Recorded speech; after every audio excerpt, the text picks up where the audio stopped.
وسلام على عباده الذين اصطفى أما بعد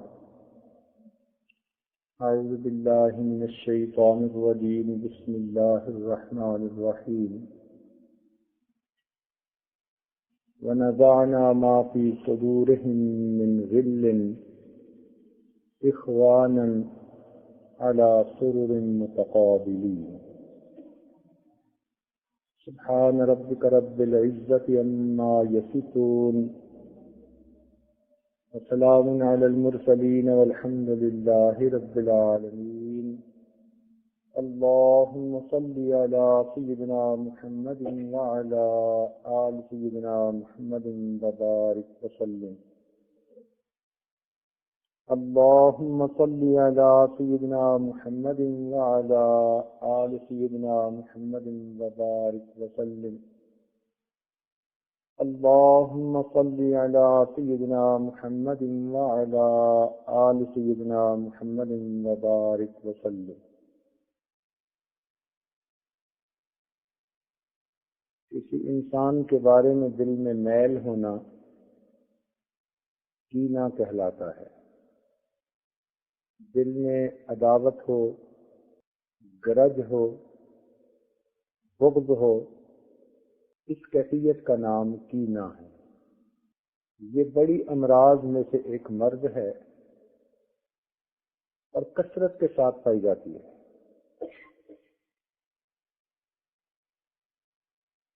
ذرا سی کسی سے اختلاف سے رائے ہوا یا کسی بات پہ رنجش ہوئی یا اس سے کوئی ناپسندیدہ بات سامنے آئی، دل میں اس کی برائی بیٹھ گئی. بس پھر یہ نہیں کہ اس کی برائیوں سے نفرت ہوتی ہے، انسان اس بندے سے ہی نفرت شروع کر دیتا ہے. حالانکہ برائیوں سے نفرت کرنی چاہیے، برے سے نفرت نہیں کرنی چاہیے. جیسے ہاسپٹل میں لوگ ہوتے ہیں، وہ بیماریوں سے بچاؤ کرتے ہیں مگر بیماروں کے تو قریب ہوتے ہیں. ان کو بیماریوں سے نفرت ہوتی ہے. اگر بیماروں سے نفرت ہوتی تو ان کو کیوں دوائیں دیتے، کیوں ان کی خدمت کرتے؟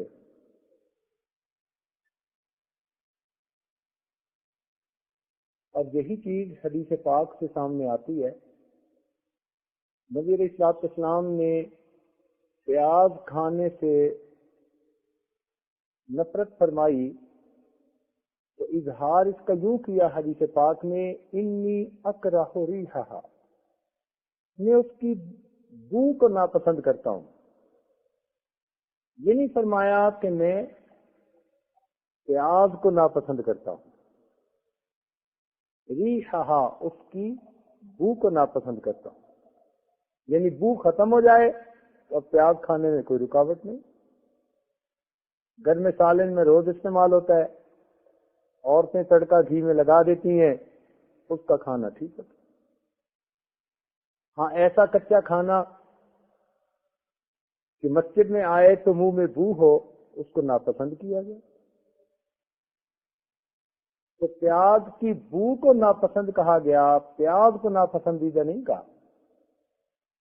اسی طرح برے کی برائی ناپسندیدہ ہوتی ہے، برا انسان ناپسند نہیں ہوتا. اس سے نفرت کرنے کی ضرورت نہیں ہوتی.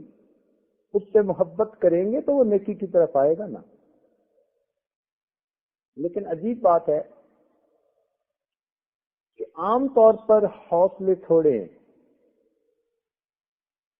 دل چھوٹے ہوتے ہیں. ذرا سی اختلاف رائے پر، کوئی ناپسندیدہ بات پیش آنے پر دوسرے بندے کے بارے میں دل میں نفرت بیٹھ جاتی. اس کیفیت کا نام کینہ ہے، غل، اور یہ بہت کثرت کے ساتھ پائی جاتی ہے مردوں میں اور عورتوں میں، دونوں میں. یہ بیماری بہت کثرت کے ساتھ پائی جاتی ہے.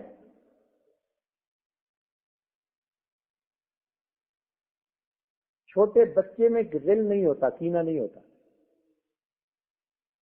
اس لیے باپ ابھی تھپڑ بھی لگا دے گا، تھوڑی دیر کے بعد اسی باپ کے گلے مل رہے ہوں گے، اسی کی گود میں بیٹھ کے ہنس رہے ہوں گے. اتنا جلدی بھول جاتے ہیں.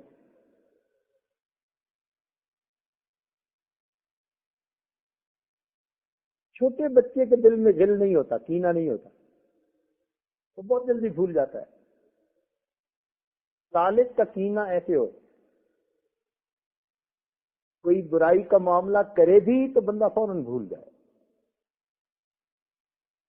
لیکن ہم تو اسے اپنی پکی میموری میں محفوظ کر لیتے ہیں، ہمیشہ کے لیے ڈیٹا بیس بنائی ہوتی ہے.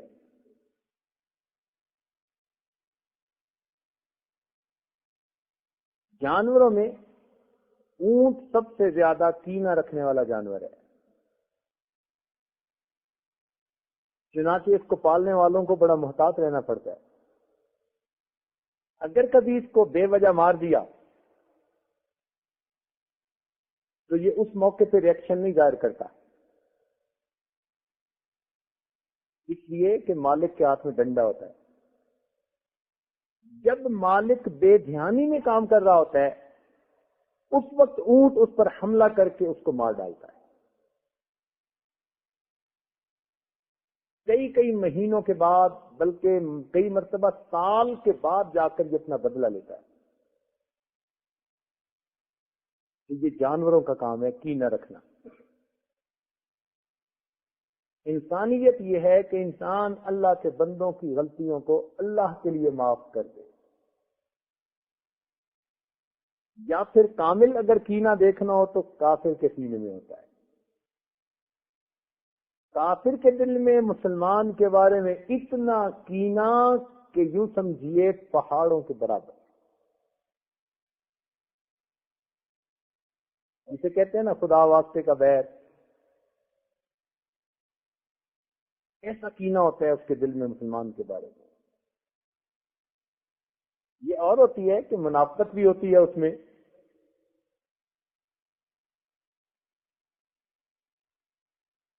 He keeps smiling even if he is boiling.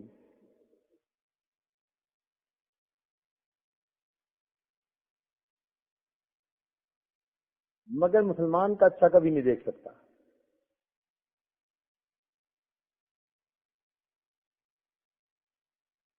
قریش مکہ کو نبی علیہ السلام کے ساتھ بڑا کینہ تھا. اس کینے کی کیفیت اللہ تعالیٰ نے قرآن پاک میں یوں کھولی، فرمایا وَإِن يَكَادُ الَّذِينَ كَفَرُوا لَيُزْلِقُونَكَ بِأَبْصَارِهِمْ لَمَّا سَمِعُوا الذِّكْرَ وَيَقُولُونَ إِنَّهُ لَمَجْنُونٌ. تو کافر لوگ نبی علیہ السلام کو اتنی بری نظروں سے دیکھتے تھے، اگر ان کا بس چلتا وہ اپنی نظروں سے ان کو گرا دیتے، نظر سے کسی کو ڈگا دے. ایسا کینہ تھا ان کے دل. مومن اپنے سینے کو بے کینہ رکھتا ہے، کینے سے پاک.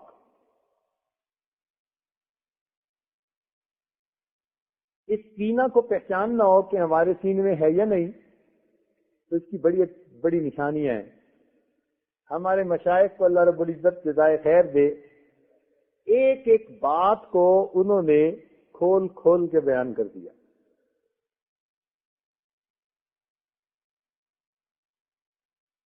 سب سے پہلی بات کہ جب کسی کی برائی ڈھونڈ کے خوشی ہو،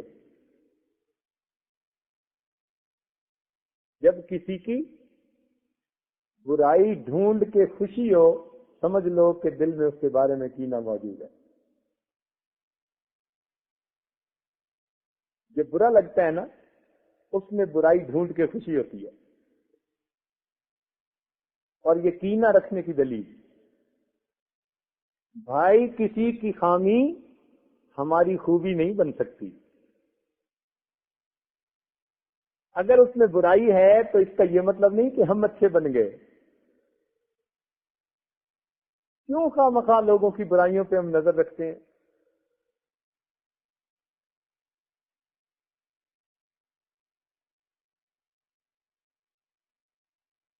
ایک بات اچھی طرح سمجھ لیجئے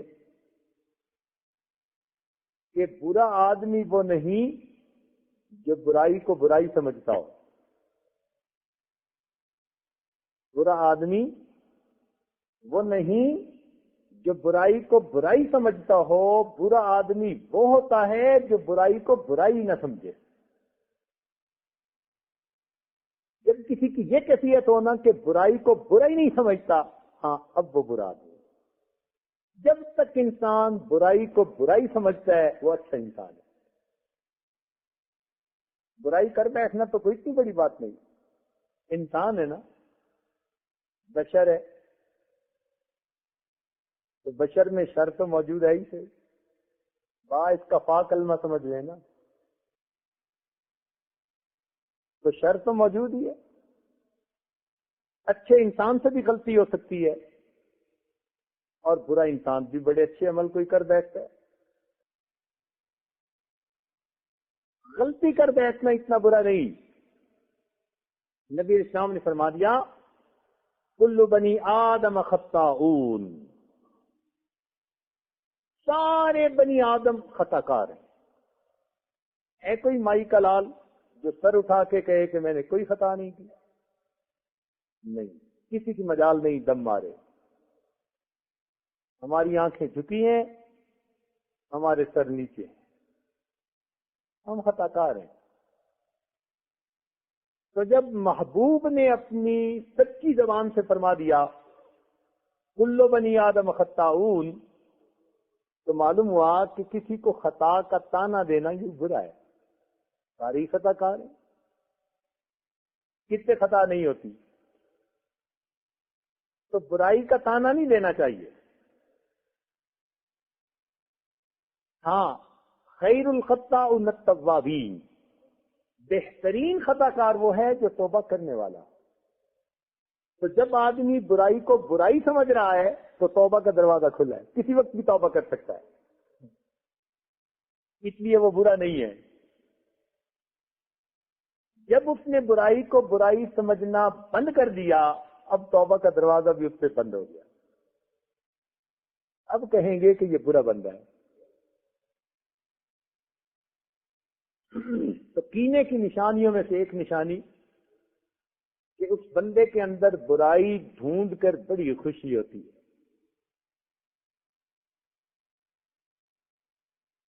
دوسری بات، اس بندے پر کوئی آفت اور مصیبت آ جائے تو دل کو خوشی محسوس ہوتی ہے.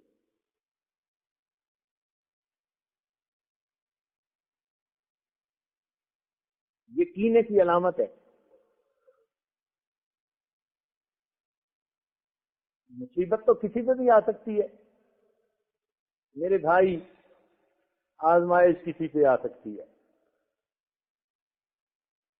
فَلَا يَأْمُنُ مَكْرَ اللَّهِ إِلَّا الْقَوْمُ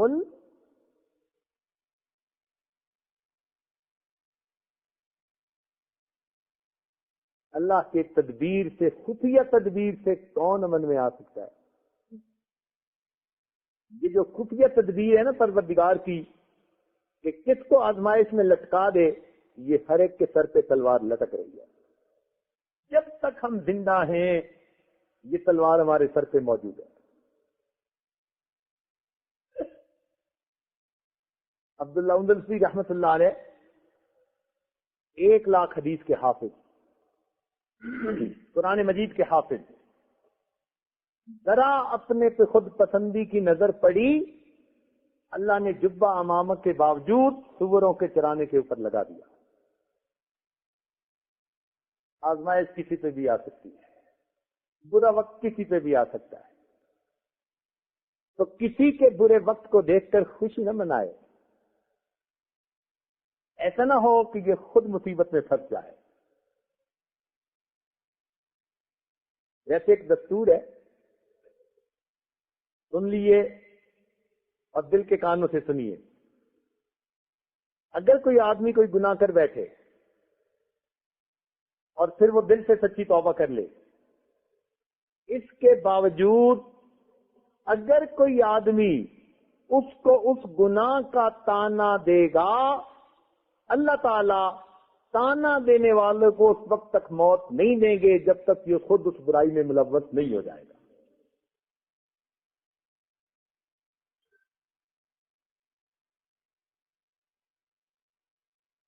اس لیے ڈرنا چاہیے۔ ممکن ہے کسی نے غلطی کی ہو، سچی توبہ بھی کر لی ہو، آپ نے قبول نہیں کرنی، پروردگار نے قبول کرنی۔ تو اس لیے کسی کو مصیبت میں دیکھ کر خوش ہونا یہ دل کے اندر کینہ ہونے کی علامت ہوتی ہے۔ بالخصوص کسی مومن کو برے وقت میں دیکھ کے خوش ہونا یہ بہت بڑی برائی ہے۔ اللہ کی پناہ مانگنے کی ضرورت ہوتی ہے، عبرت پکڑنے کی ضرورت ہوتی ہے۔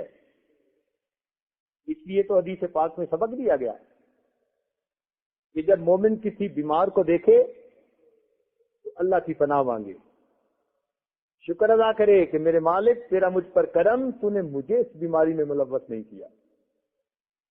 یہی حال گناہوں کا۔ ایک تیسری علامت یہ ہے کہ آدمی اس سے اپنی زبان کو روک لیتا ہے، بند کر لیتا ہے۔ خیر کے معاملے میں اپنی زبان کو اس سے بند کر لیتا ہے۔ مثلا اس کے سلام کا جواب دینا ہی اچھا نہیں لگتا، یا محفل میں وہ بیٹھا ہو اس کو سلام کرنا اچھا نہیں لگتا۔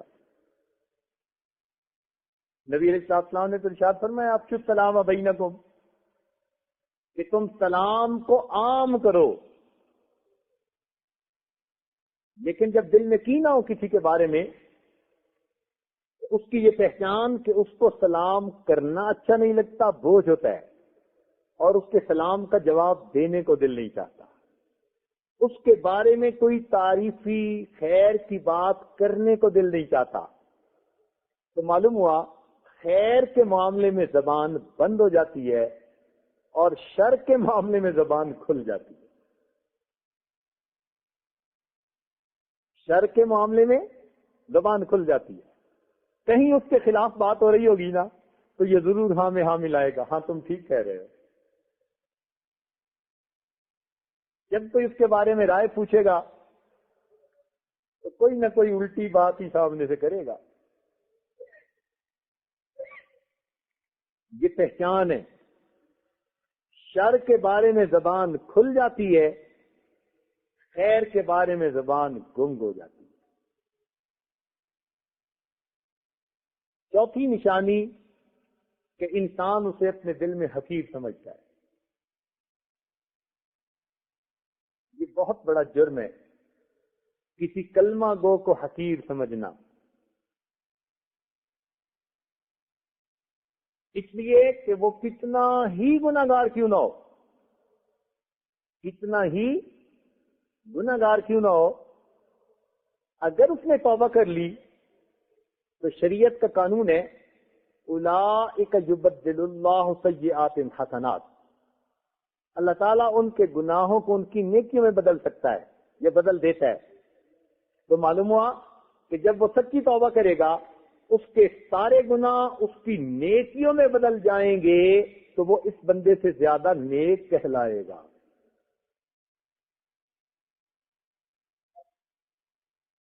بنی اسرائیل میں ایک گنہگار تھا، ایک نیکوکار تھا۔ حضرت عیسیٰ علیہ السلام کا گزر نیکوکار سے ہوا، پوچھا کہ کیا حال ہے؟ کہنے لگا بہت برا ہوں، عمر برائی میں گزر گئی، آخری وقت ہے، اللہ کی رحمت کی امید دل میں لے کر جا رہا ہوں، پلے تو میرے کچھ نہیں۔ اور آگے گئے، نیک سے ملاقات ہوئی، پوچھا کیا حال ہے؟ کہنے لگا کہ بس آخری وقت ہے، زندگی نیکی میں گزری ہے، بڑا اللہ کا مجھ پر یہ کرم رہا ہے، انہوں نے پوچھا بھائی کوئی آخری تمنا؟ کہنے لگا آخری تمنا یہ ہے کہ جیسے وہ فلاں ہے نا، بس مجھے اس حال مجھے اللہ آخرت میں اس کا ساتھ نہ کرے۔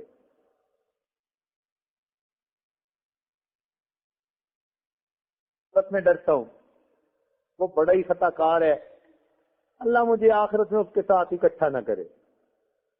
جیسے ہی اس نے یہ بات کی، اللہ تعالیٰ کی رحمت جوش میں آئی۔ حضرت عیسیٰ علیہ السلام کو اسی وقت وہی نازل ہوئی۔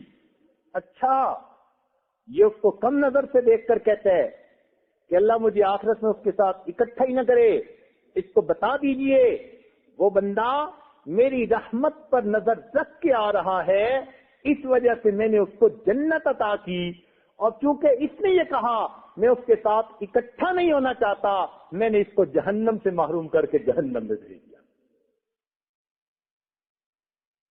یہ خود جو کہتے ہیں کہ میں اس کے ساتھ اکٹھا نہیں ہونا چاہتا، وہ تو جنت میں گیا، یہ جائے جہنم میں۔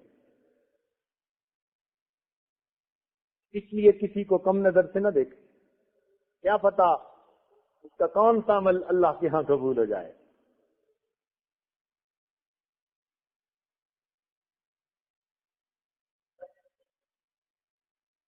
پانچویں نشانی کہ انسان اس کے راز افشا کرتا ہے اور اس کے معاملے میں جھوٹ بولتا ہے۔ اگر اس کے کوئی راز ہو، اصول تو یہ ہے نا شریعت کا، المجالس بالامانہ، مجلس کی بات امانت ہوتی ہے، لیکن جب دل میں کینہ آ جاتا ہے نا تو یہ پھر اس کے راز کھولتا ہے۔ جب کسی کے راز کھولنے کو دل کرے سمجھ لو کینہ موجود ہے، اور پھر بندہ راز اتنے نہیں کھولتا جتنے ہوتے ہیں، اس کو زوم کر کے کھولتا ہے۔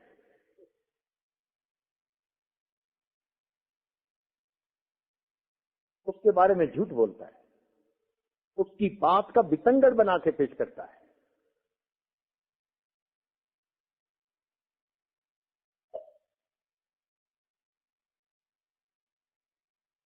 چھٹی اس کی نشانی کہ جب دل میں کسی کے بارے میں کینہ ہو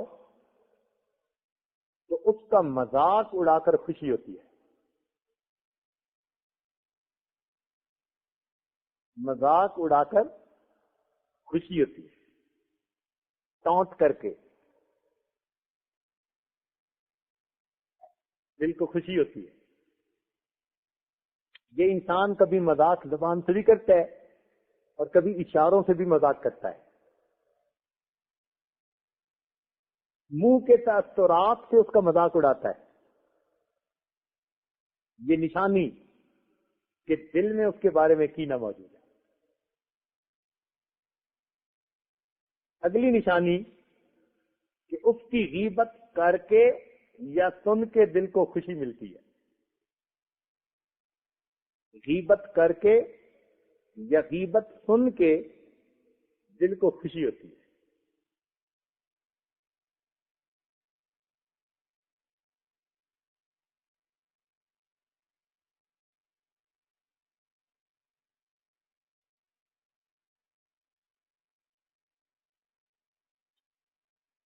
اور ایک نشانی اس کی یہ ہے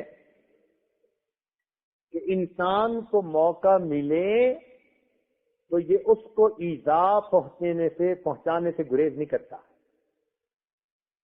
ستانے کا موقع ملے ضرور ستاتا ہے، موقع ملے اس کو ایذا پہنچاتا ہے، غصہ دل کی بھڑاس نکالتا ہے۔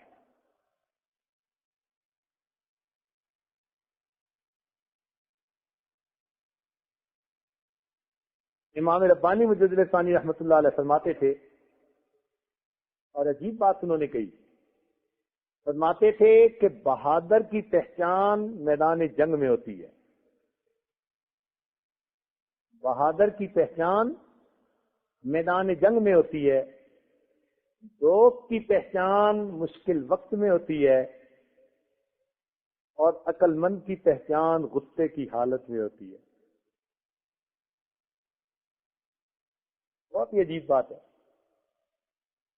بہادر کی پہچان میدان جنگ میں ہوتی ہے. دوست کی پہچان مشکل وقت میں ہوتی ہے. اور عقل مند کی پہچان غصے کی حالت میں ہوتی ہے. اگر اس کو غصہ بھی آ جائے تو وہ غصے میں اپنے آپ کو قابو میں رکھتا ہے، حق کی بات کہتا ہے. وہ غصے میں آ کے حق کے راستے سے ہٹتا نہیں ہے.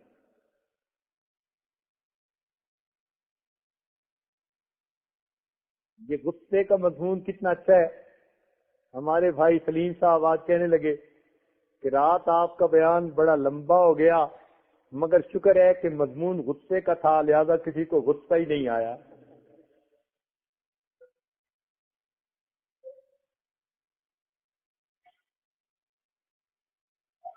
تو انسان موقع ملنے پر اس بندے کو ایذا پہنچاتا ہے.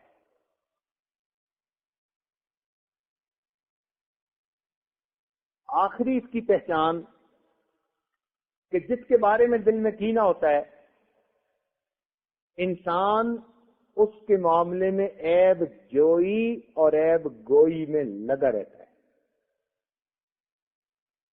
اس لیے شریعت نے عیب جوئی اور عیب گوئی کو بڑا کبیرہ گناہ بتایا. یہ دو علیحدہ گناہ ہیں. کسی میں عیب ڈھونڈنا ایک گناہ. کچھ لوگ ہوتے ہیں نا جنہوں نے خوردبین فٹ کی ہوئی ہوتی ہے، ہر ایک کے اندر برائی ڈھونڈ رہے ہوتے ہیں. اور کچھ لوگوں کی عادت ہوتی ہے کہ ان کو کسی کی کوئی بات پتہ چلے اس کو ٹاک آف دی ٹاؤن بنا دیتے ہیں. فونوں پہ ادھر ادھر جہاں بیٹھے اسی کا تذکرہ. تو عیب جوئی علیحدہ گناہ، عیب گوئی علیحدہ گناہ. اور کچھ لوگوں میں دونوں گناہ ہوتے ہیں. اس لیے اللہ تعالیٰ نے ایسے لوگوں کے لیے جہنم کی ایک وادی بنائی جس کو ویل کہتے ہیں. ویل لکل ہمزۃ لمزہ. ان کو کیا عذاب ہوگا؟ آگ کے ستون ہوں گے، اس کے ساتھ ان کو باندھا جائے گا. نار اللہ الموقدہ التی تطلع علی الافئدہ. اس آگ کے انگاروں میں اللہ تعالی نے آرٹیفیشل انٹیلیجنس رکھی ہوگی. وہ انگارے اٹھیں گے اور سیدھا اس بندے کے دل کو ٹارگٹ کریں گے. جیسے دنیا میں لیزر گائیڈڈ راکٹ ہوتا ہے نا، ٹھیک نشانے پہ جا کے فٹ ہوتا ہے. ان انگاروں میں اللہ نے یہ خاصیت رکھی ہوگی. نار اللہ الموقدہ التی تطلع علی الافئدہ. اس کے دل پہ آ کے وہ انگارے پڑیں گے. کیوں؟ یہ دنیا میں لوگوں کے دل جلاتا تھا، اب اللہ تعالیٰ جہنم میں اس کے دل کو جلائے گا. اتنا برا عذاب ہوگا. ایک بات یاد رکھنا، پلے باندھ لینا، بیماریوں میں سب سے بری دل کی بیماری. بیماریوں میں سب سے بری دل کی بیماری، اور دل کی بیماریوں میں سب سے بری دل آزاری ہے. بیماریوں میں سب سے بری دل کی بیماری، اور دل کی بیماریوں میں سب سے بری دل آزاری، کسی کا دل دکھانا.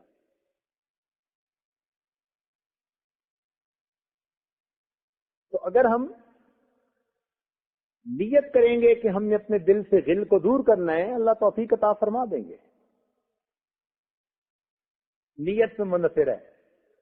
میرے دوستو، کچھ لوگ طہارت خانے سے پاک ہو کر باہر آتے ہیں اور کچھ لوگ بیت اللہ میں جا کر بھی ناپاک رہتے.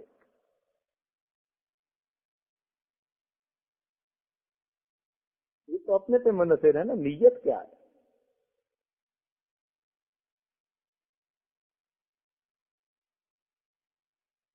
یہ جو ہوتے ہیں نا انتقام لینا، ہم تو اینٹ کا جواب پتھر سے دیں گے. یہ بہت بری بات. مومن ایسا نہیں کرتا. مومن میں معافی کا پہلو غالب ہوتا ہے.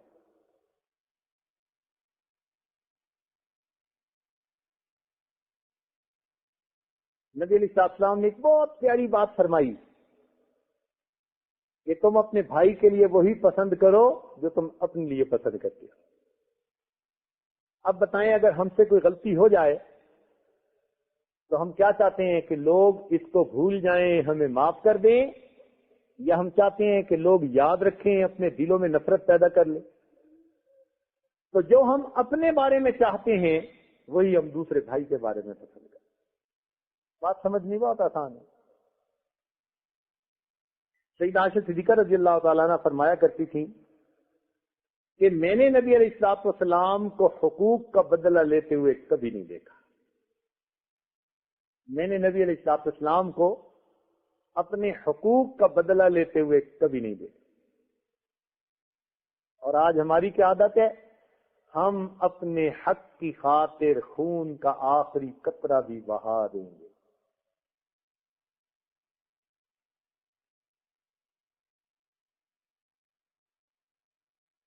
نبی علیہ الصلوۃ والسلام کو فقط اس وقت غصہ آتا تھا جب حرمت الہی والی کوئی چیز کی تک کی جاتی تھی.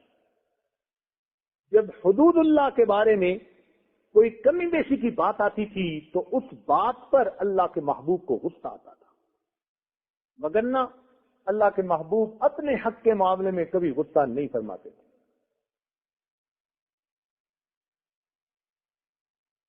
نبی علیہ السلام نے ارشاد فرمایا, اللہ تعالی نرم ہے, نرمی کو دوست رکھتا ہے. جو شخص نرمی سے محروم رہا وہ ہر نیکی سے محروم رہا. تو اللہ تعالیٰ کو نرم طبیعت کے لوگ زیادہ پسندیدہ ہیں. سیدنا معاویہ رضی اللہ عنہ فرمایا کرتے تھے کہ جب تک بدلہ لینے کا موقع نہ ملے صبر کرو, برداشت کرو. جب تک بدلہ لینے کا موقع نہ ملے تو کیا کرو؟ صبر کرو, برداشت کرو. اور جب بدلہ لینے کا موقع ملے تو پھر تم عفو درگزر اور اس کو معاف کرو. جب تک بدلہ لینے کا موقع نہ ملے تب تک صبر کرو, برداشت کرو. اور اگر تمہیں موقع مل جائے اس وقت تم اس کو معاف کر دو. معاف کرنے کی اپنی ایک لذت ہے. دوسرے کی کوتاہی, غلطی کو معاف کرنے میں ایک مزہ ہے. یہ وہی جانتے ہیں جن کو اللہ تعالیٰ نے یہ صفت عطا کی ہوتی ہے.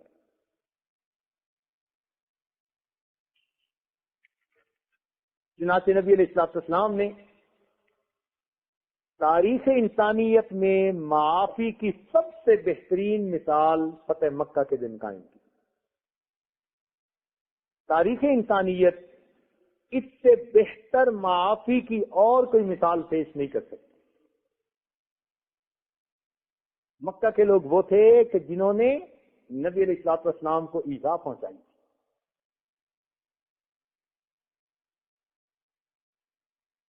اتنی تکالیف پہنچائی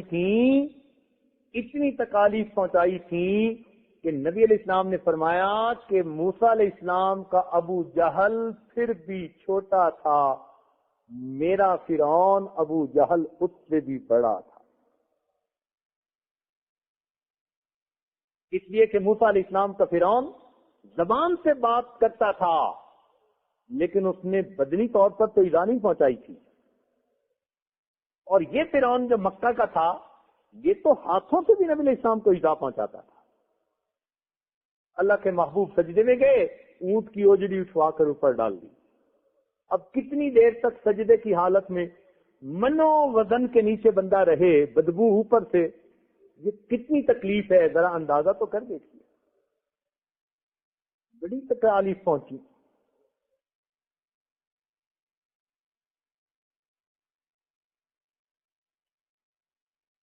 ان تکالیف پہنچانے والوں کے اوپر آپ فاتح بن کر جا رہے تھے.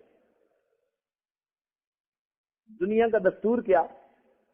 دنیا کہتی ہے اب ان سے گن گن کے بدلے لیں گے، اب بدلے چکائیں گے۔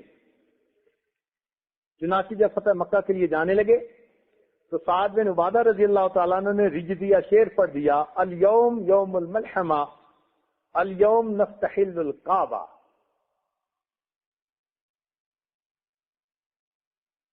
آج آیا نا لڑائی کا دن، بدلے چکانے کا دن، آج ان کو ہم دیکھ لیتے ہیں۔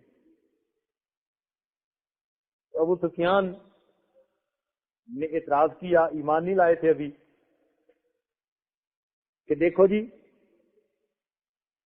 ہمارا آپ کا معاہدہ ہے اور یہ ایسی بات کر رہے ہیں۔ نبی علیہ الصلوۃ والسلام نے ان کے ہاتھ سے جھنڈا لے کر ان کے بیٹے کے ہاتھ میں عطا فرما دیا اور پھر فرمایا الیوم یوم المرحمہ، آج کا دن رحمت کا دن ہے، الیوم نستحل الکعبہ نستعظم الکعبہ، آج کے دن ہم کعبہ کی تعظیم کریں گے اور کسی کے ساتھ کوئی زیادتی نہیں کریں گے۔ چنانچہ جب مسلمان بیت اللہ میں داخل ہوئے اور رات آئی، مکہ کی عورتیں اپنے دلوں میں 100% یقین رکھتی تھی کہ آج ہماری عزتیں پامال کی جائیں گی۔ ہم نے مسلمانوں کو ستایا، ان کے جوان بیٹوں کو مارا، ان کی عزتوں کو پامال کیا، ان کی عورتوں کو شہید کیا، آج مسلمان بدلے چکائیں گے۔ عورتیں ڈری ہوئی تھیں اپنے گھروں میں، رات نیند غائب تھی آنکھوں میں، آدھی رات گزر گئی مگر کسی گلی میں کوئی آہٹ نہیں آ رہی۔ تو کفار کی عورتوں نے اپنے مردوں سے کہا کہ یہ مسلمان کوئی پلان تو نہیں بیٹھے بنا رہے، کیوں ابھی تک ہمارے گھروں تک نہیں پہنچے؟ یہ تو بھوکے بھیڑیے کی طرح ہم پہ حملہ آور ہو جاتے، کیا وجہ ہے ذرا دیکھ کے تو آؤ۔ تو اس وقت کافر مرد اپنے گھروں سے نکلے تو انہیں مکہ کی گلی میں کوئی مسلمان نظر نہیں آیا۔ حیران تھے کہ ان کو زمین کھا گئی یا آسمان پر چلے گئے، لیکن جب وہ بیت اللہ میں آئے تو کیا دیکھتے ہیں؟ سارے کے سارے مسلمان، کوئی بیت اللہ کے طواف میں مشغول ہے، کوئی حجر اسود کو بوسے دے رہا ہے، کوئی غلاف کعبہ کو پکڑ کے دعائیں مانگ رہا ہے، اور وہاں تو دیوانوں کی دنیا ہی کچھ اور تھی۔ حیران ہوئے کہ یہ ہم سے بدلہ نہیں لیں گے۔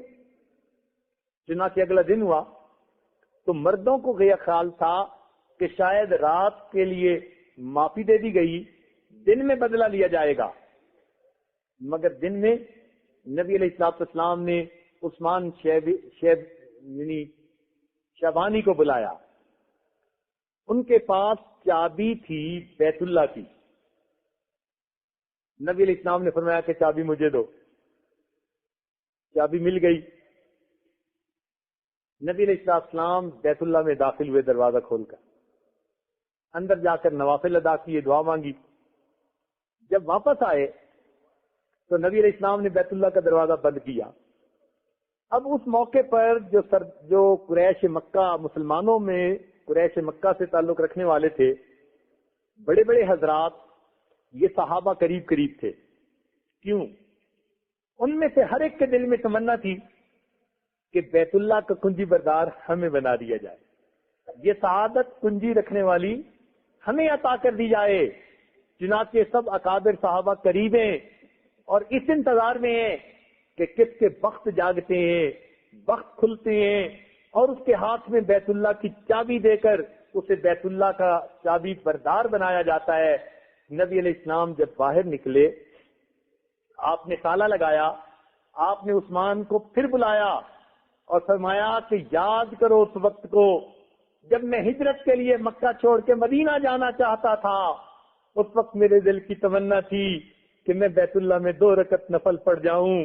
عثمان، تمہیں میں نے اسی جگہ بلایا تھا اور کہا تھا کہ مجھے چابی دے دو، میں بیت اللہ میں نفل پڑھنا چاہتا ہوں، تم نے انکار کیا تھا، اور میں نے تمہیں کہا تھا عثمان آج جہاں تم کھڑے ہو ایک وقت آئے گا وہاں میں کھڑا ہوں گا، اور جہاں میں کھڑا ہوں وہاں تم کھڑے ہوگے۔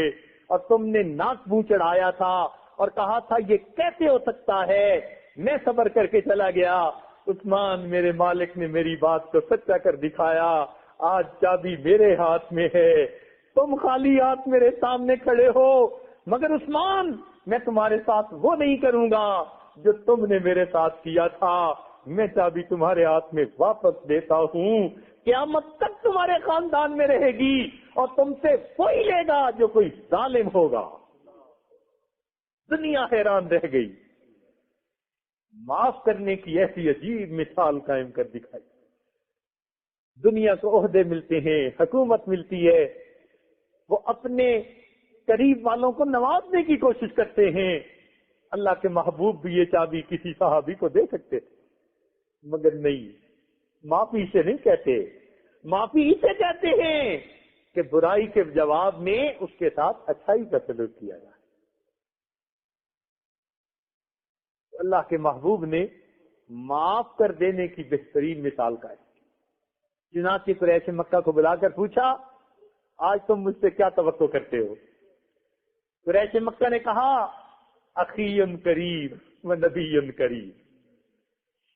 ہم کیا بات کریں, بس ہماری زبان سے آج یہی لفظ نکلتے ہیں, آپ بھائی بھی ہیں تو بڑے کریم ہیں, اور اگر نبی بھی ہیں تو بڑے کریم.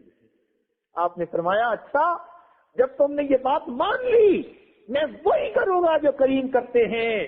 میرے بھائی یوسف علیہ السلام نے اپنے بھائیوں کی غلطیوں کو معاف کر کے کہہ دیا تھا, لا تثریب علیکم اليوم. آج میں بھی تمہیں کہہ دیتا ہوں, لا تثریب علیکم اليوم اذهبوا انتم الطلقاء. جاؤ, سب کو میں نے معاف کر دی. تاریخ انسانیت نے ایسی عظیم معافی کی مثال شاید کبھی نہیں دیکھی. تو نبی علیہ الصلوۃ والسلام کا تو خلق ایسا تھا, جانی دشمنوں کو معاف فرما دیا. اور ہم معمولی معمولی چھوٹی چھوٹی باتوں کو معاف نہیں کر پاتے, اور نبی علیہ الصلوۃ والسلام کی محبت اور اس کے دعوے کرتے پھرتے ہیں. تو یاد رکھیے کہ ہمیں یہ جو معاف کر دینے والا خلق ہے, یہ اپنے اندر پیدا کرنا چاہیے. حدیث پاک میں آیا, جو انسان جتنا جلدی دوسروں کی کوتاہیوں کو معاف کر دے گا, اللہ تعالیٰ قیامت کے دن اس کی کوتاہیوں کو اتنا ہی جلدی معاف فرما دے گا.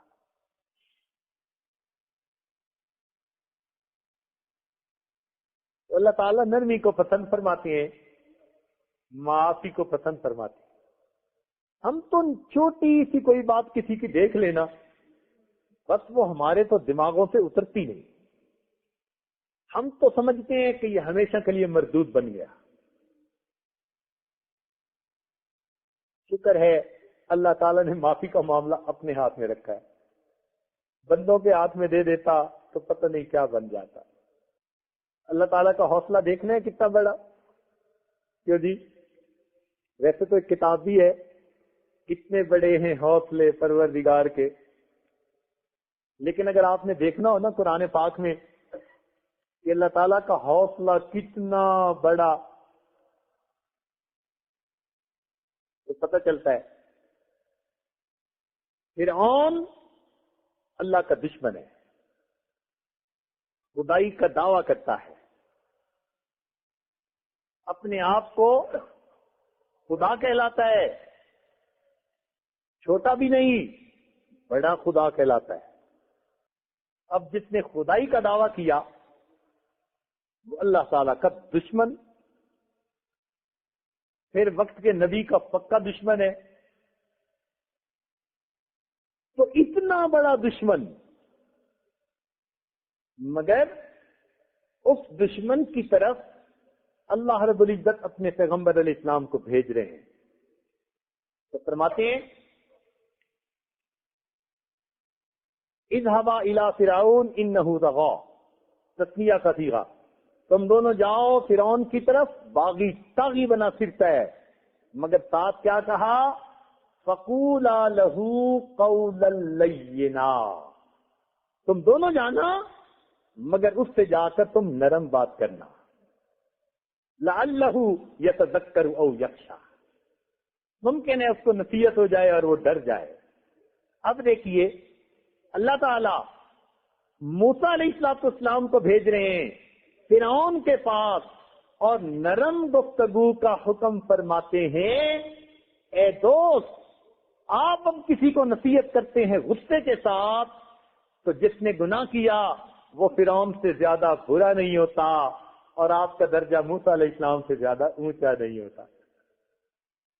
آپ کیسے غصہ کر رہے ہوتے ہیں؟ اس گناہ کرنے والے کا معاملہ فرعون سے برا نہیں ہوتا اور نصیحت کرنے والا سیدنا موسیٰ علیہ السلام سے اونچا نہیں ہوتا۔ ہمیں کہاں اس بات کا زیب دیتی ہے ہم کسی کو نصیحت کرتے ہوئے غصے کا اظہار کریں، ہم بھی نرم بات کریں۔ ہماری پتہ کیا عادت ہے، بیٹے کو کہا نا اٹھو نماز کا وقت ہو گیا ہے، اول تو پہلے ہی اٹھو نماز کا وقت ہو گیا ہے، آرڈر۔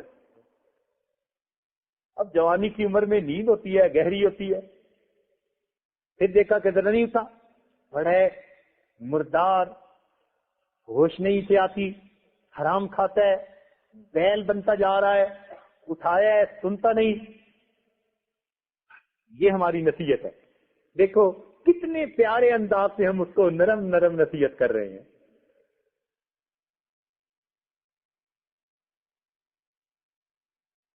اللہ تعالیٰ حضرت موسیٰ علیہ السلام کو بھیجے ہیں فرعون کے پاس اور نرم گفتگو کا حکم فرماتے ہیں۔ ہم اپنے بیٹے سے بات کر رہے ہوتے ہیں اور دیکھو کیسی جلی کٹی سنا رہے ہوتے ہیں۔ اللہ تعالیٰ نرمی کو پسند فرماتے ہیں۔ اللہ والوں کے اندر یہ خلق موجود ہوتا ہے۔ قرآن میں کچھ اللہ والوں کا تذکرہ ہے جن کو اصحاب کہف کہا گیا، غار والے، اللہ والے تھے۔ انہم فتیۃ آمنوا بربہم وزدناہم ہدی، نوجوانوں کی جماعت تھی، اللہ تعالیٰ نے سینوں کو ہدایت سے بھر دیا تھا، اللہ کے پسندیدہ بندے۔ اب ان کا خلق قرآن مجید نے بتایا کہ جب کئی سو سال کے بعد اللہ تعالیٰ نے ان کو اپنی قدرت سے جگا دیا اور انہوں نے ایک بندے کو بھیجنا تھا کہ جاؤ کھانا لے کے آؤ، تو اس کو ایک نصیحت کی۔ جو امیر تھا ان کا کہنے لگا جاؤ ایک تو فَلْيَنْظُرْ أَيُّهَا أَزْكَىٰ طَعَامًا، یہ دیکھنا کہ کون سا کھانا پاکیزہ ہے، یہ اولیاء کی صفت ہوتی ہے کہ وہ کھانے میں دیکھتے ہیں حلال ہے یا حرام، پاکیزہ ہے یا نہیں۔ واجد بستامی رحمۃ اللہ ایک مرید کے پاس پہنچے، کہنے لگا حضرت میں نے دم میں آٹا گوندھ کے روٹی بنائی، فرمایا یہ مت بتاؤ، یہ بتاؤ کہ حلال طریقے سے پیسہ آیا تھا یا نہیں آیا تھا۔ تمہارے دم سے گوندھنے سے کیا فرق پڑتا ہے؟ تو پہلی بات کیا کہی اصحاب کہف نے کہ یہ دیکھنا کہ کون سا کھانا پاکیزہ ہے، یہ اولیاء کی صفت۔ اور دوسری بات کیا فرمائی؟ وَلْيَتَلَطَّفْ، وَلْيَتَلَطَّفْ یہ وہ لفظ ہے جو پورے قرآن مجید کا سب سے زیادہ درمیانی سینٹرل لفظ ہے، اس لیے قرآن مجید میں بسا اوقات موٹا لکھا ہوتا ہے، موٹا سینٹرل آئیڈیا قرآن مجید کا کیا؟ وَلْيَتَلَطَّفْ، تم ان سے نرم گفتگو کرنا، پیار کی بات کرنا۔ تو پورے قرآن کا اگر کوئی نچوڑ پوچھے تو کیا نکلے گا؟ سینٹرل آئیڈیا کیا نکلے گا؟ تم پیار کی بات کرنا، نرم بات کرنا، محبت بری بات کرنا۔ اور ہم تو محبت بری بات بیوی سے نہیں کر پاتے۔ جھگڑے گھروں کے کیوں ہے؟ بیچاریاں بیوی ترستی ہیں تو یہ ایک اچھا لفظ ہی سنا جاتا ہے۔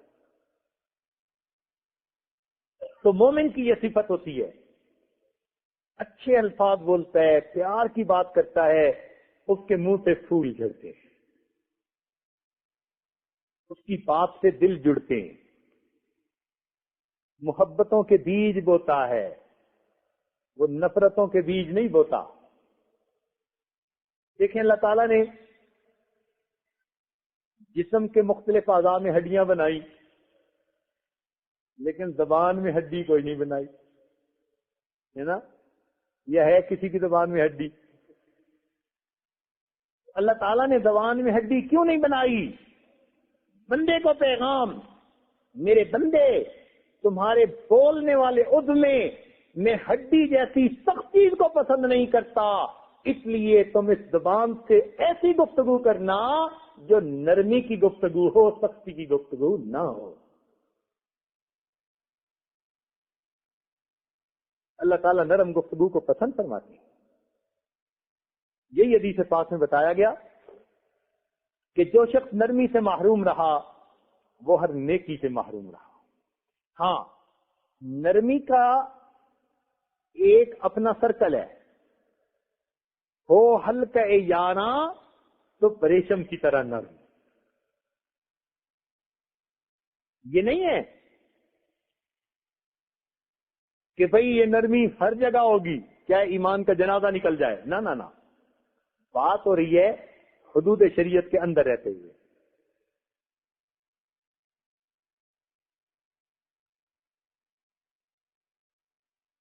ہو ہلکے یاراں تو بریشم کی طرح نرم، رزم حق و باطل ہو تو فولاد ہے مومن.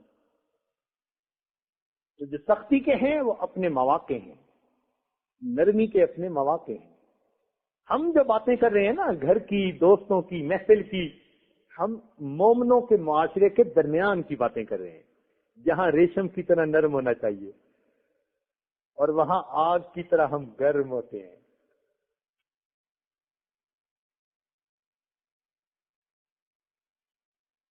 چنانچہ ایک حدیث پاک ہے بڑی عجیب ہے. نبی علیہ الصلوۃ والسلام نے 4 برے بندوں کی بات بتائی. ایک برا، دوسرا اس سے بھی برا، تیسرا اس سے بھی برا اور چوتھا اس سے بھی برا. یعنی چاروں برے مگر پہلے سے دوسرا زیادہ برا اور دوسرے سے تیسرا زیادہ برا اور تیسرے سے چوتھا اور زیادہ برا. یہ تو بڑی عجیب حدیث ہے، توجہ سے سننے کے قابل ہے. حضرت عبداللہ ابن عباس نام اس کے راوی ہیں، وہ فرماتے ہیں کہ نبی علیہ الصلوۃ والسلام نے ارشاد فرمایا میں تمہیں برے لوگوں سے آگاہ نہ کر دوں، میں تمہیں برے لوگوں سے آگاہ نہ کر دوں. صحابہ نے عرض کیا اے اللہ کے نبی فرما دیجئے. تو نبی علیہ السلام نے فرمایا کہ برا بندہ وہ ہے جو اکیلا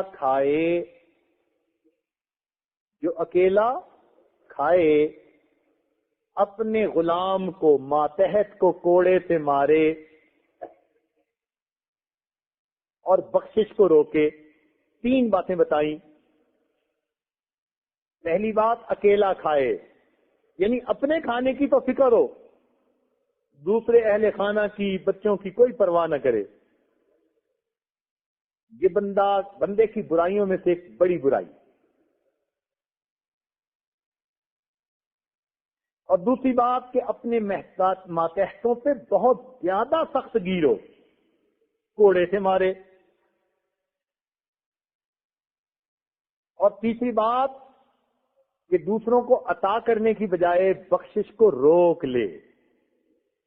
پیسے کے خرچ کرنے کے معاملے میں کنجوس مکھی چوس ہو. کنجوس کو مکھی چوس کیوں کہتے ہیں؟ کہ اس کے سالن میں مکھی گر گئی تھی، اس نے نکالی تو چوس کے پھینکی.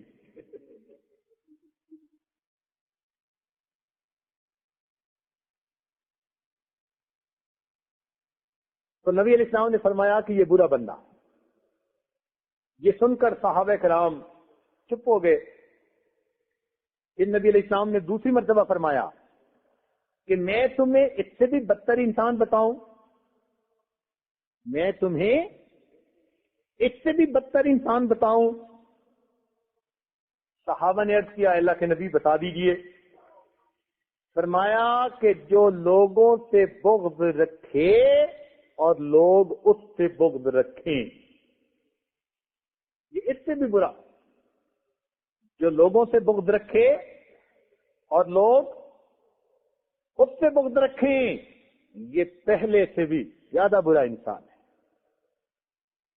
اور اگر آپ دیکھیں تو ہمارے دل میں کسی نہ کسی کے بارے میں کوئی نہ کوئی رنجش، بغض، کینہ موجود ہوگا، دلوں سے نکال دیجئے، ایسا نہ ہو کہ ہم اس بندے کی فہرست میں کہیں شامل کیے جائیں۔ صحابہ کرام یہ سننے کے بعد خاموش ہو گئے۔ نبی علیہ السلام نے تیسری مرتبہ فرمایا، کیا میں تمہیں اس سے بھی بدتر انسان بتاؤں؟ صحابہ نے عرض کیا، اے اللہ کے نبی بتا دیجئے۔ فرمایا، وہ انسان اس سے بھی بدتر ہے جس سے نہ تو نیکی کی امید ہو اور نہ اس کے شر سے بندے کو امن ہو۔ جس سے نہ تو نیکی کی کوئی امید ہو اور نہ اس کے شر سے کوئی امن ہو، یہ اس سے بھی زیادہ برا ہے۔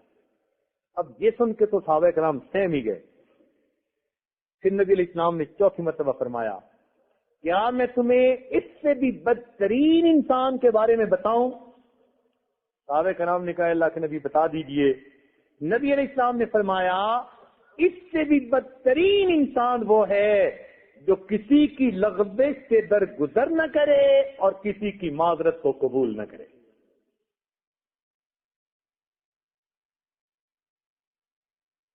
جو کسی کی لغزش سے درگزر نہ کرے اور کسی کی معذرت کو قبول نہ کرے، ان چاروں بروں میں سب سے بڑا برا وہ ہے۔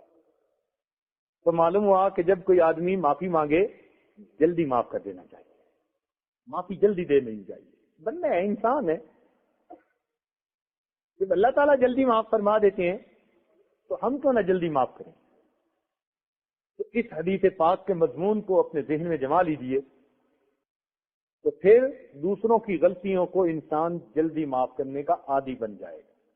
ایک حدیث پاک میں آتا ہے کہ اللہ تعالیٰ نے حضرت موسیٰ علیہ السلام پر وحی بھیجی، اے میرے پیارے پیغمبر اسلام، کیا آپ چاہتے ہیں کہ جن چیزوں پر چاند اور سورج طلوع ہوتا ہے وہ سب آپ کے لیے دعا کیا کریں؟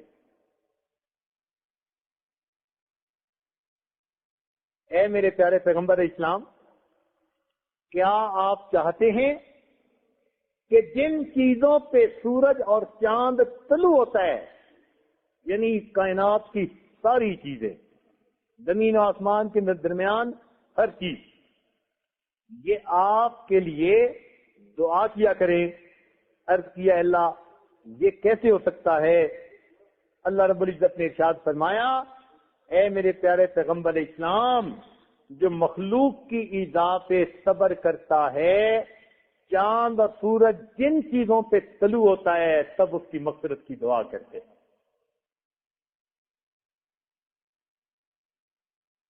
اس لیے دوسرے کی تکلیف پر انسان صبر کر لے، معاف کر دے، اپنے دل میں اس کے بارے میں کینہ نہ رکھے۔ انتقام کی خواہش دل میں رہنا، کینہ، اور بھائیوں کو تو جلدی معاف کر دینا چاہیے۔ آج کل بھائیوں سے ہی سب سے پہلے پھڈا، سب سے پہلا بھائیوں کے درمیان۔ دیکھیں، بھائی بالآخر بھائی ہوتے ہیں۔ افسوس سے کہنا پڑتا ہے، ہم مسلمان معاشرے میں بھائیوں میں جو محبت ہونی چاہیے وہ نہیں ہوتی۔ دوستی بنانا ہو تو بھائی کو بنائیے۔ یہ وہ رشتے ہیں جن کو جوڑنے کا اللہ نے حکم دیا۔ ان کو جوڑنے کا آسان طریقہ کہ بھائی بھائی بن کر رہیں، کہ لوگوں کو ایک دوسرے کے دوست نظر آئیں۔ اور آج تو بھائی بھائی سے بات کرنا پسند نہیں کرتا، ایک دوسرے کے گھر کی پکی ہوئی چیزوں کو کھانا پسند نہیں کرتے۔ بیویاں سبق پڑھاتی ہیں، اس نے کچھ پڑھا نہ دیا ہو۔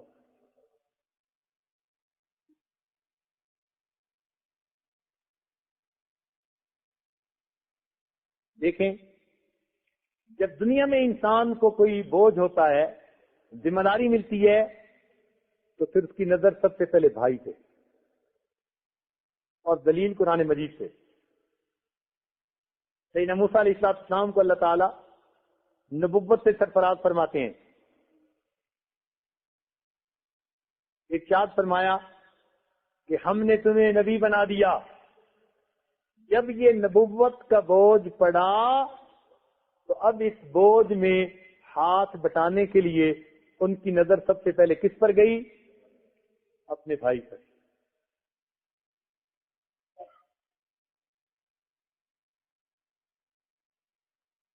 وَاجْعَل لِّي وَزِيرًا مِّنْ أَهْلِي هَارُونَ أَخِي، بھائی کو کہا۔ اور یہی قیامت کے دن ہوگا کہ قیامت کے دن بندے پہ جب مصیبت بنے گی تو سب سے پہلے یوم یفر المرء من، ماں باپ سے پہلے کس کا نام؟ بھائی کا نام۔ بھائی کام آتا ہے، بھائی کا رشتہ پہلے بتایا گیا۔ تو جب دینی بھائی ہو یا خونی بھائی ہو، اس بھائی کے قصور کو جلدی معاف کر دینا چاہیے۔ یہاں ایک علمی نقطہ علماء کے لیے، طلباء کے لیے، کہ حضرت یوسف علیہ السلام جب قید سے نکلے تو انہوں نے اللہ کا شکر ادا کیا۔ حضرت یوسف علیہ السلام جب قید سے نکلے، جیل سے نکلے، تو انہوں نے اللہ تعالی کا شکر ادا کیا۔ لیکن جب کنویں کی جیل سے نکلے تو پھر شکر ادا کرنے کا تذکرہ کہیں نہیں۔ مفسرین نے نقطہ لکھا، اگر اس وقت وہ شکر کے الفاظ کہتے تو دوسرے لفظوں میں اپنے بھائیوں کا شکوہ کر رہے ہوتے۔ انہوں نے بھائیوں کی غلطی پہ پردہ ڈال دیا اور شکریہ کو واضح الفاظ میں بیان نہیں فرمایا۔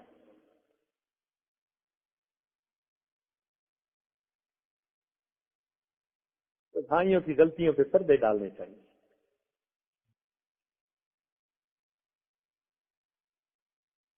حدیث پاک،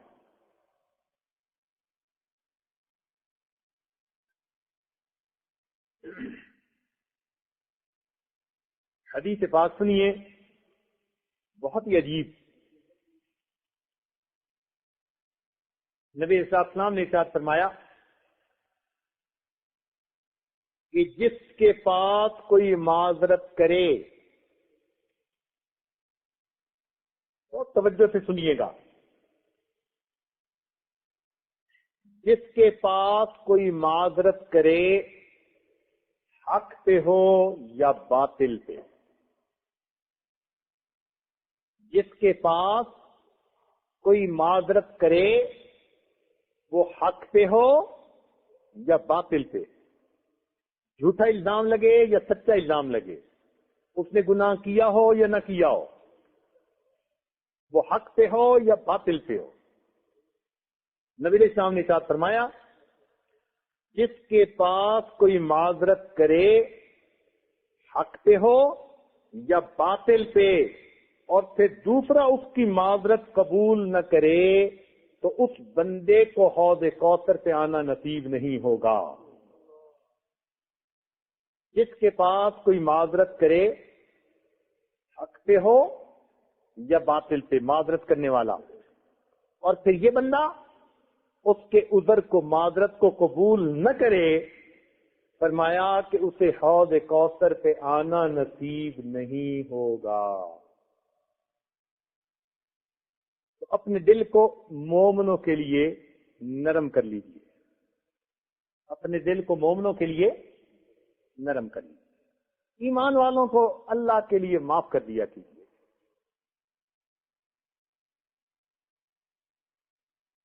نبی علیہ السلام کو اللہ تعالیٰ نے بہت نرم دل بنایا تھا، بہت ہی نرم دل۔ قرآن مجید میں اللہ تعالیٰ اپنے محبوب کی صفت بیان کرتے ہیں، اے محبوب وَلَوْ كُنْتَ فَظًّا غَلِيظَ الْقَلْبِ لَانفَضُّوا مِنْ حَوْلِكَ، اگر آپ بدخلق ہوتے، دل کے سخت ہوتے، تو یہ سب آپ کے گرد سے بھاگ جاتے۔ یہ جو آپ کے عاشق صادق جڑے ہوئے ہیں نا، اس کی بنیادی وجہ کیا؟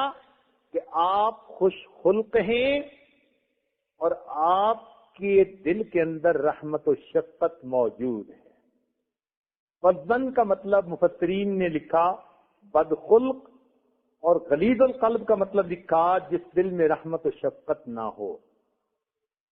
تو نبی علیہ السلام خوش خلق بھی تھے اور آپ کے دل کے اندر رحمت اور شفقت بھی تھی، پیار محبت تھی.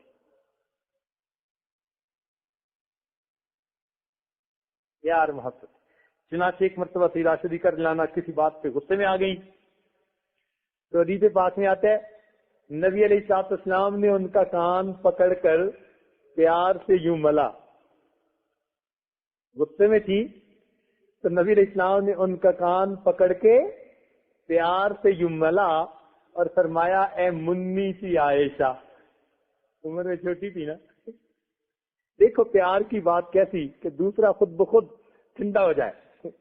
ان کا کان ملا اور کان مل کے فرمایا اے منی سی عائشہ اٹھ اپنے رب سے یہ دعا مانگ اللہ میرے سب گناہ معاف کر دے، میرے غصے کو ٹھنڈا کر دے. سیدہ صدیقہ رضی اللہ عنہا کا غصہ اسی وقت ٹھنڈا ہو گیا. معافی کی ایک اور مثال ذرا سنیے، بڑی اہم ہے اور دل کے کانوں سے سنیے. جب منافقین نے سیدہ عائشہ صدیقہ رضی اللہ عنہا پر بہتان لگایا، بہتان مبین لگایا، پورے شہر کے اندر یہ بات عام کر دی کہ ام المومنین سے فلاں فلاں گناہ سرزد ہوا، اور اتنا ایک نے دوسرے کی بات ملا کر کی کہ شہر کے دوسرے لوگوں نے اس بات کو مان لیا. It became talk of the town. ایسے وقت میں نبی علیہ السلام بہت ہی زیادہ رنجیدہ، بہت زیادہ غمزدہ. پورا واقعہ اس وقت سنانا مقصد نہیں، اشارہ کرنا مقصد ہے. آپ نے خاموشی اختیار کر لی. سیدہ عائشہ صدیقہ رضی اللہ تعالیٰ عنہ فرماتی ہیں میں بیمار ہو گئی تھی سفر سے آ کے، مجھے پتہ ہی نہ چلا کہ یہ کیا ہو رہا ہے. بہرحال ایک صحابیہ کے ذریعے سے پتہ چلا. تب میں نے آ کے نبی علیہ السلام کے انداز مبارک کو دیکھا. آپ سلام کرتے اور خاموشی سے بیٹھ جاتے. وہ جو محبت کی نظر پہلے ملتی تھی اب وہ مجھے نہیں مل رہی تھی، تو مجھ سے تو یہ گھڑی برداشت نہ ہوئی اور میں اس وقت نبی علیہ السلام سے اجازت لینے گئی کہ آپ مجھے اجازت دیں میں اپنے ماں باپ کے گھر چلی جاؤں. حدیث سے پتہ چلتا ہے کہ بچی پہ جب بھی مصیبت بنتی ہے اسے ماں اور باپ یاد آ جاتے،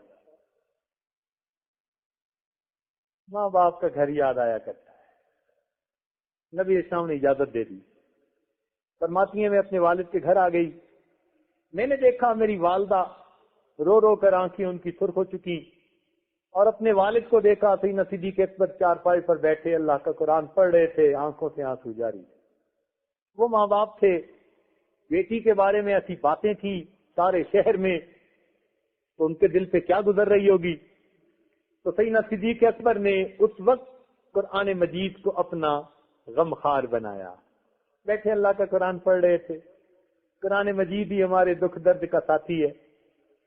چنانچہ سیدہ صدیقہ رضی اللہ عنہا گھر تشریف لے گئی. جب انہوں نے ماں باپ کو بھی روتے ہوئے دیکھا تو دل میں خیال آیا اللہ کے محبوب بھی مجھ سے خفا ہیں، ماں باپ بھی بہت زیادہ اس وقت آزردہ اور دکھی دل ہیں، اب میں کیا کروں؟ چلو میں اپنے پروردگار کے سامنے فریاد کرتی ہوں. فرماتی ہیں کہ میں نے مصلی لیا، گھر کے کونے کی طرف چلی گئی. میری والدہ پیچھے دیکھنے آئی کہ کہیں میری بیٹی اس وقت میں کوئی انتہائی قدم نہ اٹھا لے، کیا کرنے جا رہی ہے. میں نے مصلی بچھایا اور مصلی بچھا کر میں نے سجدے میں جا کر اللہ رب العزت سے دعا کرنی شروع کر دی.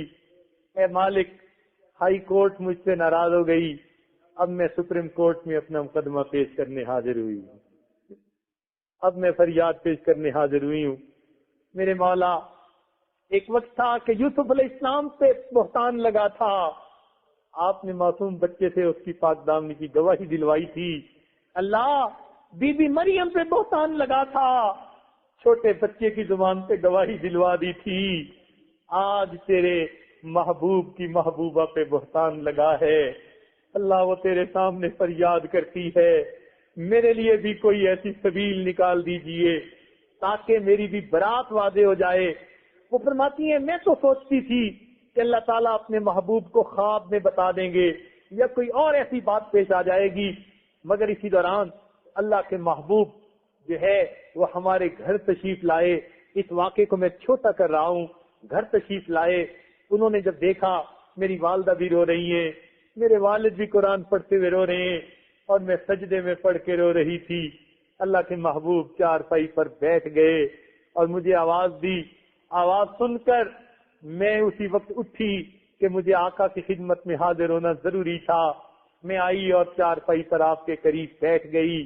اللہ کے محبوب نے نہایت پیار سے مجھے ایک بات کہی، یہ بات فرمائی، عائشہ اللہ رب العزت گناہوں کو معاف کرنے والے ہیں، اگر تجھ سے کوئی خطا ہوئی ہے تو معافی مانگ لے تاکہ اللہ تعالیٰ گناہوں کو معاف فرما دے۔ اب ذرا توجہ فرمائیے کہ جس شخص کے اہل خانہ پر اتنا بڑا بہتان لگے وہ کیا اتنے پیار سے بیٹھ کے نصیحت کرتا ہے؟ نصیحت کا انداز جو اصل بتانا مقصد تھا، ہم ہوتے تو ہم پتہ نہیں کیسے تفتیش کرتے، پتہ نہیں کیا کیا کرتے، یا اس سے پہلے فیصلے ہی نہیں دے دیتے۔ اللہ تعالیٰ کے محبوب آ کر پاس بیٹھ جاتے ہیں اور بڑی محبت سے فرماتے ہیں، اے عائشہ اللہ تعالیٰ گناہوں کو معاف کرنے والا ہے، اگر تجھ سے کوئی خطا ہوئی ہے تو اللہ تعالیٰ سے معافی مانگ لے، وہ گناہوں کا معاف کرنے والا ہے۔ چنانچہ صدا سے ذکر نہ فرماتی ہیں، یہ سن کر میری آنکھوں میں آنسو آ گئے، میں نے دل میں سوچا اتنے لوگوں نے باتیں کر دی ہیں، اب میں نے اگر صفائی میں کوئی بات کی بھی صحیح تو پتہ نہیں قبول ہوگی یا نہیں ہوگی۔ میں نے کہا انما اشکو بثی وحزنی الی اللہ، میں وہی کہتی ہوں جو یعقوب علیہ السلام نے کہا تھا، میں اپنا دکھ اپنا غم اپنے رب کے سامنے بیان کرتا ہوں۔ چنانچہ میں نے بھی یہی آیت پڑھ دی، میں اپنا غم اللہ کے سامنے بیان کرتی ہوں۔ جیسے یہ الفاظ کہے اس کریم پروردگار کی طرف سے اسی وقت وحی کی پیغام آ گیا۔ میں نے دیکھا نبی علیہ الصلوۃ والسلام نے اپنی چادر مبارک اپنے چہرے پہ ڈھانپ لی اور چہرے مقدس کو اس طرح ڈھانپ لیا جیسے کہ آپ وحی کی حالت میں ڈھانپ لیتے تھے۔ میں سمجھنے لگی شاید خواب کے ذریعے سے کوئی الہام ہوگا، مگر جب نبی علیہ السلام نے چہرہ ہٹایا، چہرے سے کپڑا ہٹایا تو آپ کا چہرہ 14 رات کے چمکتے ہوئے چاند کی طرح کھلکھلا رہا تھا، اور اس طرح ہٹا جیسے کہ بادلوں میں سے 14 کا چاند نکلتا ہے۔ آپ نے مسکرا کر میری طرف دیکھا، فرمایا عائشہ اللہ تعالیٰ کی طرف سے پیغام آ گیا، الخبیثات للخبیثین والخبیثون للخبیثات، الطیبات للطیبین والطیبون للطیبات۔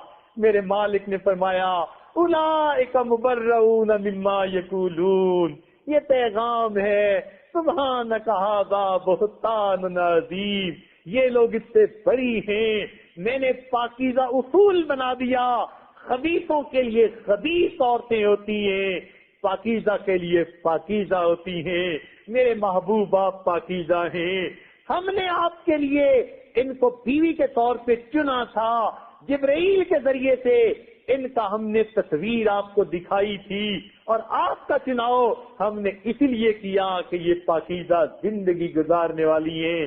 اللہ نے آپ کی پاک دامنی کی گواہی دے دی، سبحان اللہ۔ حیران ہوتے ہیں نبی علیہ الصلوۃ والسلام نے کتنے پیار سے اس صورتحال میں بھی ان کو پیار سے بات سمجھائی۔ تو ذرا توجہ فرمائیے، کوئی ڈانٹ نہیں پلائی، کوئی غصہ نہیں کیا، کوئی دھمکی نہیں دی، پیار سے آ کر بیٹھ گئے، اتنی بات کہی، عائشہ اللہ تعالیٰ گناہوں کو معاف کرنے والا ہے، اگر تم سے کوئی غلطی ہو گئی ہے اللہ تعالیٰ سے معافی مانگ لو تو وہ گناہوں کو معاف کر دے گا۔ کاش اللہ تعالیٰ ہمیں اپنے محبوب کا یہ خلق ہمیں بھی نصیب فرمائے کہ اگر ہمارے کسی قریبی سے کوئی غلطی ہو ہم بھی پھر اسی طرح کھلے دل کے ساتھ اسے معاف کر دیں. ہم تو ان کو معاف کرنے کی بجائے ان کی نفرتیں دل میں بٹھا لیتے ہیں, اس کو سینے کا کینہ بنا لیتے ہیں. ذرا توجہ فرمائیے, ہمارے مشائخ نے فرمایا سینے کو کینے سے خالی کر لینا اہل جنت کی نشانی ہوتی ہے. سینے کو کینے سے خالی کر لینا اہل جنت کی نشانی ہوتی ہے, اس لیے کہ جنتی جب جنت میں جائیں گے ان کے سینے میں کوئی کینہ نہیں ہوگا. چنانچہ جو قرآن پاک کی آیت پڑھی, اللہ تعالیٰ فرماتے ہیں وَنَزَعْنَا مَا فِي صُدُورِهِم مِّن غِلٍّ, ان کے دلوں میں جو کوئی غل تھا جنت میں آنے سے پہلے ہم نے سب غل نکال دیا. پھر تیسرا دن ہوا, جب تیسرے دن نبی علیہ السلام نے پھر فرمایا جنتی آ رہا ہے. ایک صحابی کہتے ہیں کہ میرے دل میں بات آئی, میں پتہ تو کروں کہ یہ کون سا عمل کرتے ہیں. میں ان کے ساتھ اٹھا اور میں نے کہا بھائی میرا جی چاہتا ہے کہ میں 3 دن رات آپ کے گھر مہمان رہوں. کہنے لگے بہت اچھا. وہ مجھے اپنے گھر لے گئے, انہوں نے مہمان بنا لیا. اب میں ان کے دن کے اور رات کے اعمال کو بغور دیکھنے لگ گیا, کون سا خاص عمل کرتے ہیں جس کی وجہ سے جنتی ہونے کی بشارت ملی. فرماتے ہیں جو عمل ان کے تھے وہی عمل باقی صحابہ کے تھے, کوئی ایسا انوکھا عمل تو نہیں تھا. 3 دن میں مجھے ان کا کوئی انوکھا عمل نظر نہ آیا. میں نے اجازت مانگی اور بتا بھی دیا کہ بھائی میں تو اس لیے آیا تھا, مجھے تو کوئی بات نظر نہیں آئی. تو وہ کہنے لگے ہاں میرا کوئی اور عمل تو ایسا نہیں, البتہ ایک عمل ہے جو میں روز کرتا ہوں. میں نے پوچھا وہ کون سا؟ کہنے لگے کہ جب میں رات کو سونے لگتا ہوں میں اپنے دل سے ہر مسلمان کو معاف کر دیتا ہوں. جب میں رات کو سونے لگتا ہوں میں اپنے دل میں ہر مسلمان کی غلطی کوتاہی کو معاف کر دیتا ہوں. میں اپنے سینے کو کینے سے خالی کر لیتا ہوں. تو تب پتہ چلا یہ وہ عمل تھا جس کی وجہ سے اللہ کے محبوب نے ان کو دنیا میں جنت کی بشارت عطا فرما دی. کیا اس عمل کو ہم اپنا سکتے ہیں کہ ہم بھی رات کو سوتے ہوئے ہر مومن کے بارے میں جو کوئی دل میں رنجش ہو اس رنجش کو دل سے معاف کر دیا کرے, سینے کو بے کینہ کر لیا کرے. چنانچہ حدیث پاک میں آتا ہے لیلۃ القدر میں اللہ تعالی سب گناہگاروں کی مغفرت فرما دیتے ہیں, لیکن جس کے دل میں ایمان والوں کے بارے میں کینہ ہوتا ہے اللہ تعالیٰ لیلۃ القدر میں بھی مغفرت نہیں فرماتے. لہذا یہ آواز مردوں اور اگر عورتوں تک جا رہی ہے تو آپ حضرات کی خدمت میں گزارش ہے, آج اس محفل میں اٹھنے سے پہلے دل میں جس کسی مومن کے بارے میں جو بھی رنجش ہے اللہ کے لیے اس رنجش کو معاف کر دیجئے تاکہ لیلۃ القدر میں بخشش کے مستحق بن جائیے.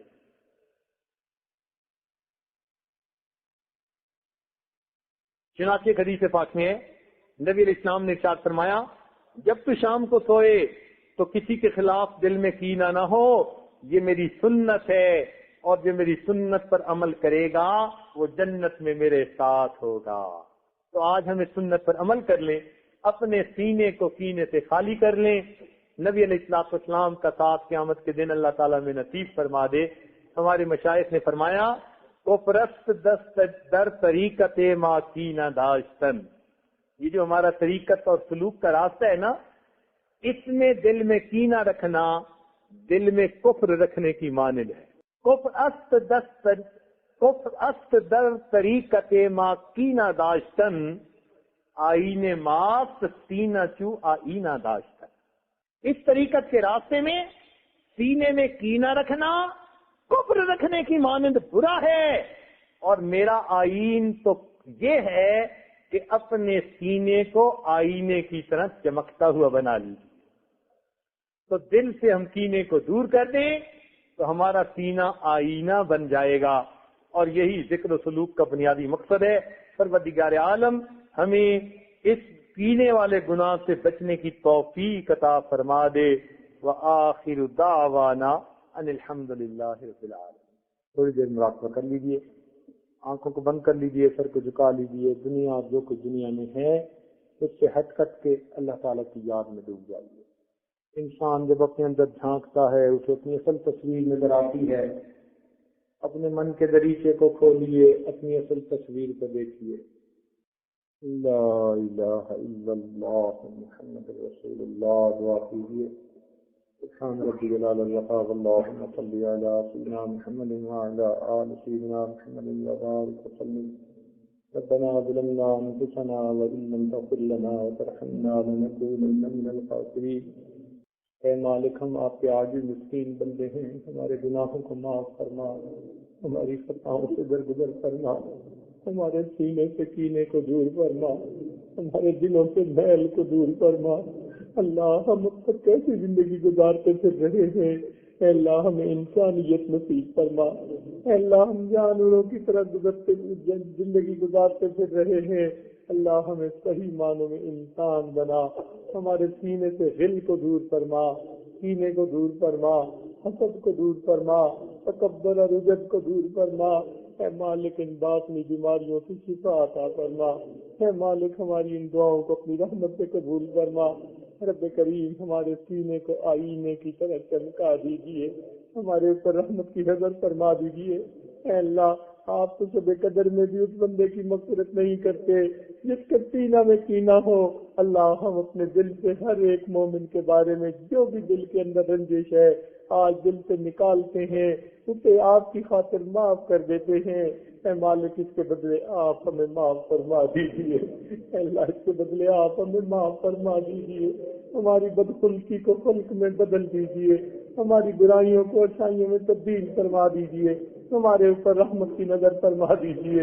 اللہ، ہم آپ کے در پر سائل بن کے آئے جاتے ہیں. میرے مالک، فقیر کا کام تو مانگنا ہوتا ہے، رب کریم رحمت کی نظر ڈال دیجیے. اللہ، تیری ایک نگاہ کی بات ہے، میری زندگی کا سوال ہے، ایک رحمت کی نظر ڈال دیجیے اور میری بگڑی بنا دیجیے. اللہ، رحمت کی نظر ڈال دیجیے، ہماری کوتاہیوں سے درگزر فرما دیجیے. رب کریم، ہمارے ساتھ رحمت کا معاملہ فرمائیے، ہماری ان دعاؤں کو اپنی رحمت سے قبول فرمائیے. جنہوں نے دعاؤں کے پیغامات دیے، اللہ ان کو ان دعاؤں میں شامل